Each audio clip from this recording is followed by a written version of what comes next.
Malaria వ్యాధి నిర్మూలనకు సంకల్పం తీసుకునే రోజు ప్రపంచ మలేరియా దినోత్సవ ప్రతి సంవత్సరం ఏప్రిల్ 25న ప్రపంచ వ్యాప్తంగా జరుపుకుంటారు. దోమల వల్ల వచ్చే ఈ ప్రాణాంతక వ్యాధిపై ప్రజలకు అవగాహన కల్పించడమే దీని లక్ష్యం. ఈ సందర్భంగా మలేరియా అంటే ఏమిటి, ఈ వ్యాధి ఎలా వ్యాప్తిస్తుంది తదితర అంశాలకు ఈ వీడియోలో తెలుసుకుందాం. మలేరియా ఒక అంటువ్యాధి. అది ఆడదోమల అనాఫిలిస్ కుట్టడం వల్ల వస్తుంది. వాస్తవానికి ఈ దోమల్లో ప్లాస్మోడియం వైవాక్స్ అనే ప్రోటోజోవాన్ ఉంటుంది. ఇది ఈ వ్యాధికి నిజమైన కారణం.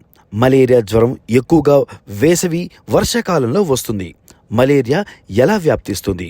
అనాఫిలిస్ దోమ కాటుకు గురైన వెంటనే ప్లాస్మోడియం వైవాక్స్ మానవ శరీరంలోకి ప్రవేశించి వేగంగా విస్తరిస్తుంది.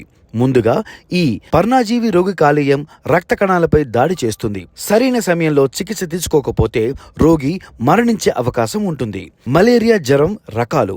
మలేరియాపై పరిశోధనలు చేసే నిపుణులు అభిప్రాయం ప్రకారం మలేరియా జ్వరం 5 రకాలు ఉంటుంది. ప్లాస్మోడియం ఫాల్సిఫరం పర్ణజీవి వల్ల వచ్చే మలేరియా జ్వరం సర్వసాధారణం. ఒక వ్యక్తికి సోకిన 48 గంటల్లో తర్వాత మాత్రమే లక్షణాలను చూపించడం ప్రారంభిస్తుంది. ఈ వ్యాధి ఉన్న సమయంలో రోగి మూర్ఛపోవచ్చు.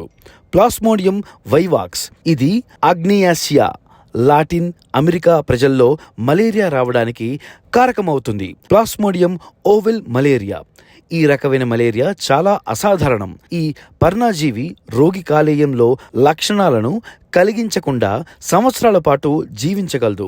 ప్లాస్మోడియం మలేరియా ఈ పర్ణజీవి వల్ల వచ్చే మలేరియా పేరు క్వాటర్నన్ మలేరియా. ఇది పైన పేర్కొన్న మలేరియా జ్వరం కంటే తక్కువ ప్రమాదకరం.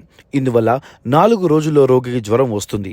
ఈ వ్యాధికి సోకిన వ్యక్తి శరీరంలో ప్రోటీన్ శాతం తగ్గుతుంది. ప్లాస్మోడియం నోలసి మలేరియా పర్ణజీవి తూర్పు ఆసియాలో కనిపిస్తుంది.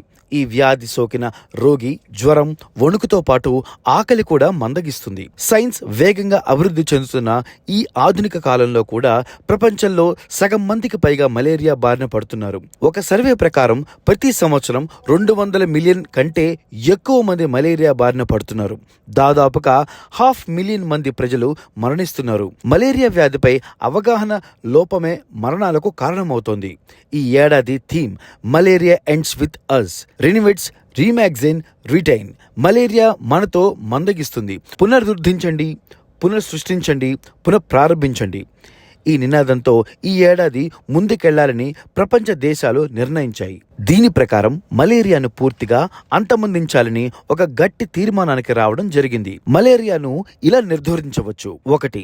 ఎయిర్ కూలర్ ట్యాంకులు వంటి వాటితో నీరు నిల్వ ఉంచవద్దు. 2.